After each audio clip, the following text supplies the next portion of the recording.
kailangan niyong makinig ng mabuti upang maintindihan ang ating talakayan.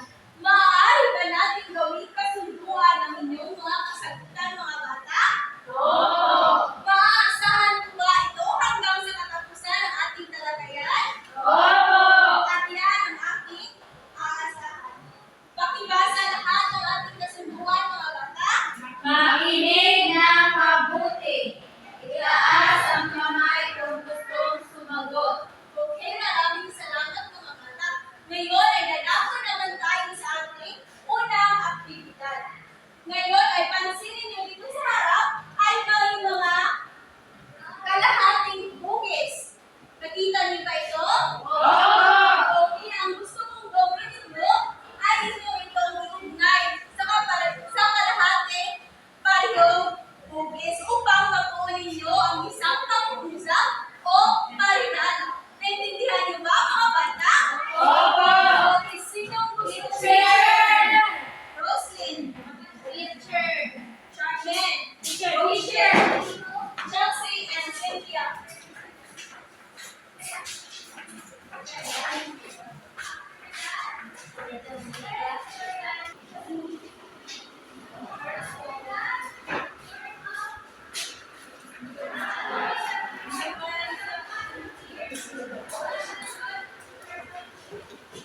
Ngayon at dahil tapos na kayo, ay basahin natin ito ng sabay-sabay. Anak, dalila, buras palad, balat sibuyas, puso mahon, usad pagong. Okay mga bata, ang mga salita ito ay ang mga parinala ito ay konektado ito sa pagsangga talakayan natin hapon. Ngayon, ano sa palagay ninyo ang pagsangga talakayan natin ngayong hapon? Kasi ang ating pagsangga talakayan ngayong hapon ay tungkol sa salikain. Okay, tungkol sa salikain o idioma.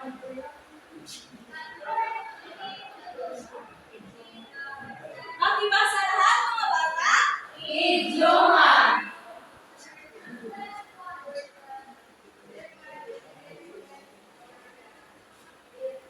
Bago tayo magsimula, ay basahin muna natin ang ating layunin.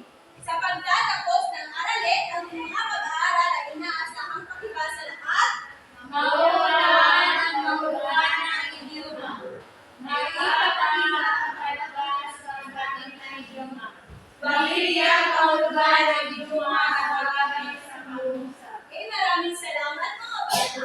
Ngayon, kung narinig niyo ang salitang idioma, ano ang inyong mga opinion batay rito? Charmaine. Sa akin ang idioma ay isang may hiyang na may katatawang tama. Bigyan natin si Charmaine ng 5 bagsak.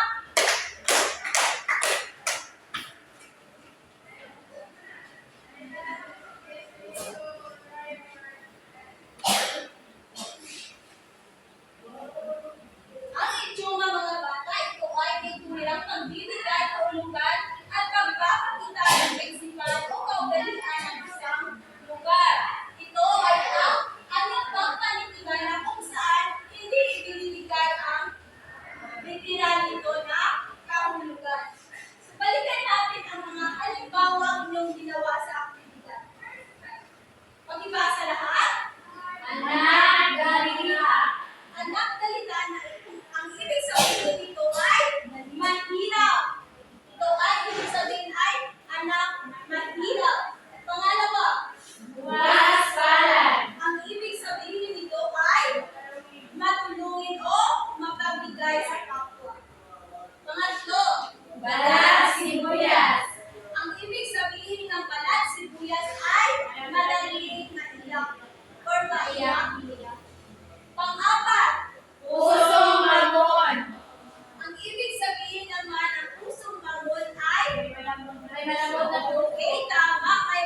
Sa usa o pagtuturo.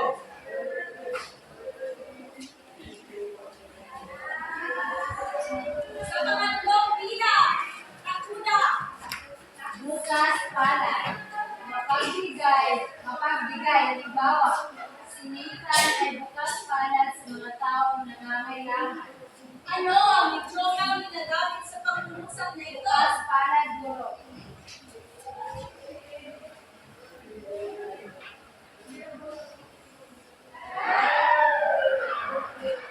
Pakibasa lahat mga bata. Mahirap. Halimbawa, Nagsusumikap mag-aral si Ray sa kabila ng pagiging anak dalita. ang salitang sinasalupitan dito ay anak dalita. Tama ba ito? Pangalawang bilang. Halimbawa, halos araw-araw na lang ang isang nasa Metro Manila. Ang salitang idiomang sinasalupitan dito ay Usad ako. pangatlong bilang. Sinitan ay bukas palad sa taong nangangailangan. At ang salitang idiomang sinasalupitan dito ay Kasalan. bukas palad. Ngayon, sino ang makapagbibigay ng salitang idioma? Carmen. Magbilang sabihin ay magkasuto. Magbilang.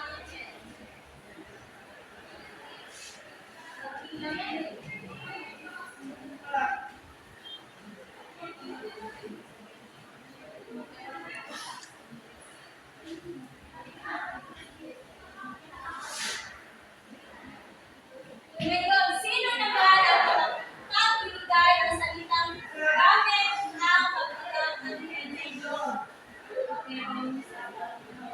Ibang kamay? Rochelle? Magbilang ang mga pangarap. Sana. Magbilang.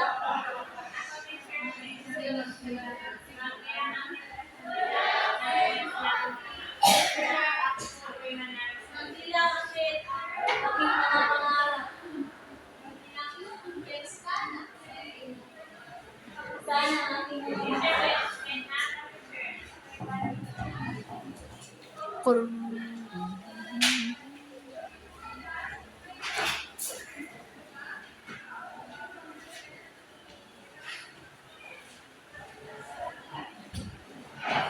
Pakibasa naman mga bata. magbilang ang sana ang aking mga pangarap. Ang idioma ang ginamit dito ay Magbilang ang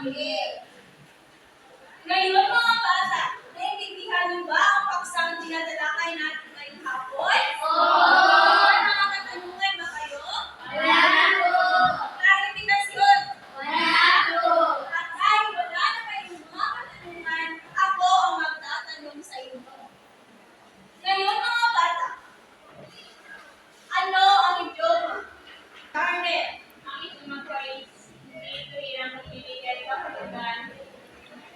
Okay, magaling. Bigyan natin si Carmen ng barangay clap. Sino ang makapagbibigay ng salitang idioma? Money word. Bukas salat. Sino pa? Chelsea.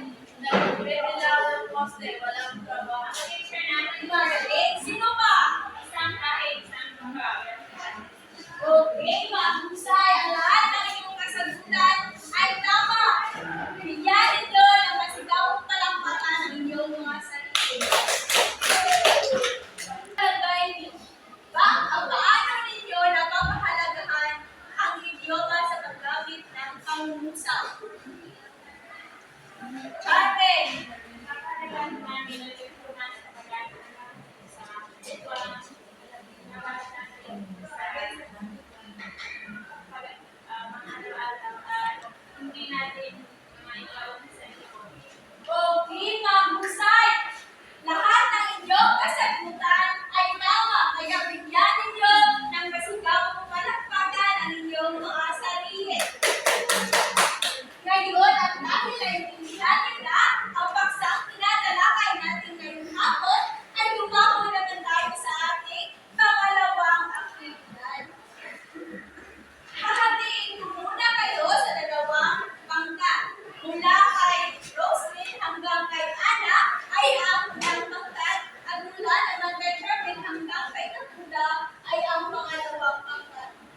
Alam sa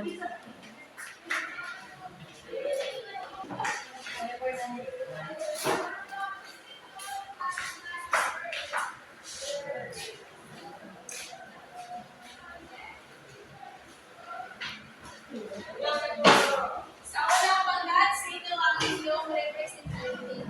Para sa unang pangkat, ang aming ay makabasa ng pinggan na ibig sabihin ay maligid. Halimbawa, sa tingin pa na tila di makabasa ng pinggan ang kapatid ni Blake na si Martha. Pangalawa, taga sa ito, ang tandaan ang